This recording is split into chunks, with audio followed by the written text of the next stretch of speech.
News मालिक संघ अध्यक्ष Mohammad Jarrar, Himanshu news India channel के पास पिछले दिनों आया था, तो हमने इनके सामने हमारी समस्याएं रखी थी। इन्होंने हमें बताया कि आप अपनी समस्याएं मुख्यमंत्री जी को भी भेजिए और जिला कलेक्टर के द्वारा भेजिए।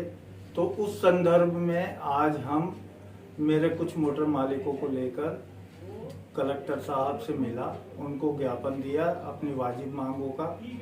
और जब मैं उनसे मिला तो उन्होंने बहुत ही शांत स्वभाव से और बहुत ही अच्छे व्यवहार से हमारी बातें सुनी और हमें आश्वस्त किया कि आपकी बातों को मैं आगे सरकार तक पहुंचाऊंगा और आपकी मांगों का समाधान करवाने की कोशिश करूंगा। वो बहुत ही अच्छे कलेक्टर साहब हैं। जिस तरह से वो हमसे मिले हमें बहुत खुशी है और मैं आश्वस्त हूँ कि वो हमारी बातों को आगे पहुंचाएंगे। और इसके बाद हम जब दोबारा यहाँ आए हिमांशु न्यूज़ इंडिया चैनल पर, तो इन्होंने हमें दूसरा रास्ता भी बताया कि आप अपने हाड़ौती के लाल धारीवाल जी से भी मिलिए, उन्हें भी अपनी समस्याएं बताइए और उनको अपनी समस्याएं बताने से आपका काम जल्द पूरा होगा। तो कल हम धारीवाल जी से मिलेंगे, उनके नाम ज्ञापन देंगे और मुझे उम्मीद है कि वो भी हमारी बातों को मानेंगे और हमारी बातों को पूरा करने में हमारा सहयोग प्रदान करेंगे। जिस प्रकार से आपने कलेक्टर को ज्ञापन दिया है, आप जनता को बताएंगे कि किस प्रकार का ज्ञापन था, वो जनता को थोड़ा सा आप दिखाइए, हमने कैमरे की तरफ दिखाइए आप। हमने हमारा ज्ञापन है, वाजिब मांगे हैं, रोड टैक्स, बीमा, फिटनेस, परमिट, ये हमारी वाजिब मांगे हैं। पिछले गए साल से हम पूरे लॉकडाउन में चल रहे हैं, हमारे ऊपर 2 साल का टैक्स चढ़ चुका। पिछले साल का तो हमने चुका दिया था, लेकिन इस साल फिर वापस वही आ गया। फिटनेस हमारी 1 साल की होती है, बीमा हमारा 1 साल का होता है और जो हमारे साथियों ने बीमा फिटनेस कराया वो भी पानी में गया क्योंकि वापस लॉकडाउन लग गया। तो हम सरकार से ये चाहते हैं कि हमारा बीमा फिटनेस की जो राशि हमारे काम न आई और वो हमारा जमा करा दी, तो हम ये चाहते हैं कि उसको हमारी सरकार बिना कोई शुल्क लिए उसको 1 साल के लिए आगे बढ़ाए। सबसे बड़ी बात इस मामले में, पूरे मामले में मैं आपसे पूछना चाहूंगा, कहीं ना कहीं आप कांग्रेस बीजेपी किसी राजनीतिक दल के आप पिट्ठू तो नहीं हैं? हम निष्पक्ष लोग हैं, हमारी किसी राजनीतिक संगठन से कोई ताल्लुकात नहीं है। हम हमारी संस्था हमारे मोटर मालिकों को हितों को ध्यान में रखते हुए चलाते हैं और राजनीतिक संगठन दोनों हैं। जब भी दोनों का कोई काम पड़ता है हम निष्पक्ष रूप से दोनों के काम आते हैं। तो सबसे बड़ी बात, आप जनता के पक्ष में और जनता जो लोग आपसे जुड़े हुए हैं, कोटा मिनी बस मालिक संघ के जो आपकी यूनियन है, इस यूनियन में जितने लोग आपसे जो जुड़े हुए हैं उनका पेट पालन करने के लिए आप अपनी जिम्मेदारी निभा रहे हैं, ये सबसे बड़ी बात है जी।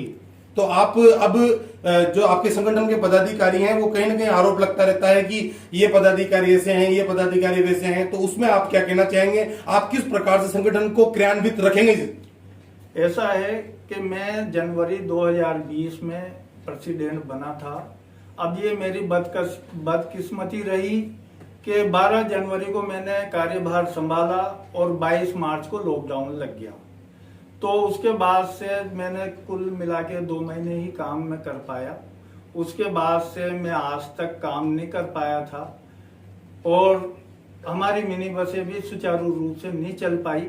बीच में कुछ समय के लिए चली लेकिन यात्री भार नहीं मिला, तो उससे हमें फायदे की जगह नुकसान हुआ।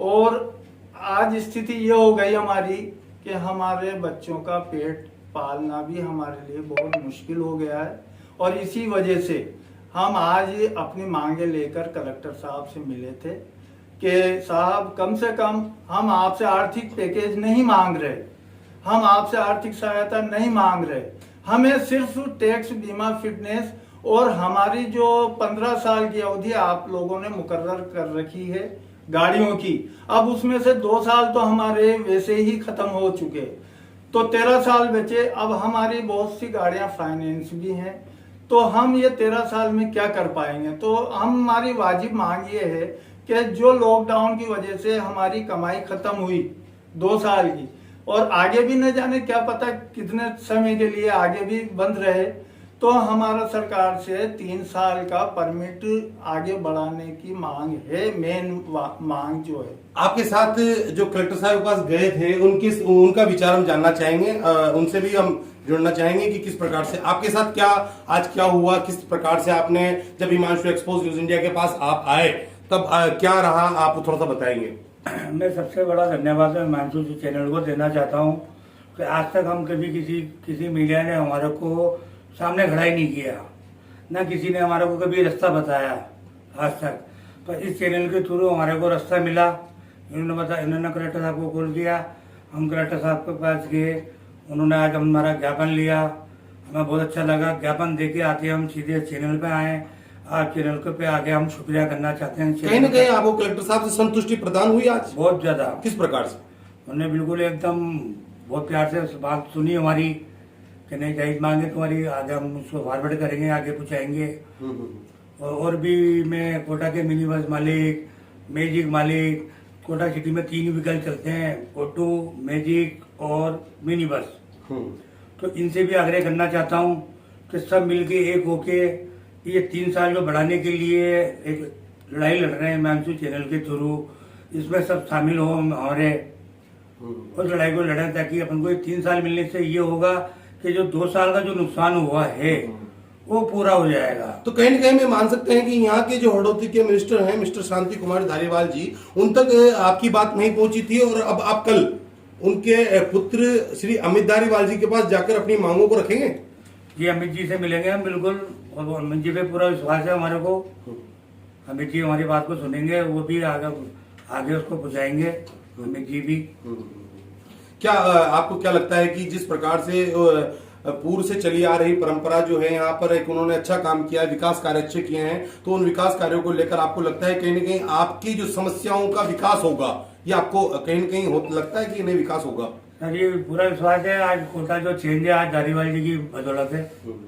आज से 10-15 साल पहले कोटा में अगर कोई आया था, अगर आप वो कोटा को आगे देखता तो पहचान नहीं पाता कोटा सिटी को, क्या कोटा का चेंज हो गया, क्या हो गया, उस सबका श्रेय धारीवाल जी को जाता है। आप कभी मिले हैं वहाँ जाकर उनके पुत्र से या उनसे खुद से इस मांगों को लेकर? कभी नहीं, अभी तक नहीं मिला। हम कह रहे हैं ना, आज तक किसी से मिले नहीं, तो आपने हमारे को आपने सहयोग किया, हमारे को मौका दिया आने का, तो हमारी चीजें खुली।